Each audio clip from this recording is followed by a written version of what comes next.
Həqiqətən ölüləri dirildən, onların bu dünyada törətdiklərini və tərk etdiklərini yazan bizik. Biz hər şeyi açıq-aydın yazıda qeydə almışıq. Sən onlara o zaman elçilər gəlmiş şəhər sakinlərini misal çək.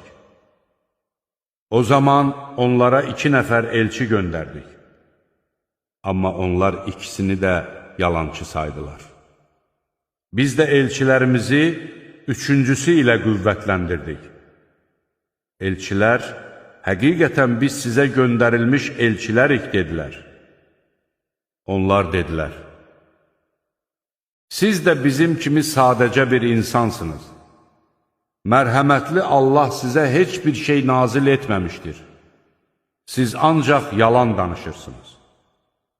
Elçilər dedilər, Rəbbimiz bilir ki, biz həqiqətən də sizə göndərilmiş elçilərik. Bizim vəzifəmiz ancaq vəhy olunanı aşkar təbliğ etməkdir. Onlar dedilər, biz sizdə bəd əlamət gördük. Əgər dəvətinizə son qoymasanız, sizi mütləq daşqalaq edəcəyik və bizdən sizə mütləq ağrılı-acılı bir əzab toxunacaqdır. Elçilər dedilər, sizin uğursuzluğunuz öz ucbatınızdandır.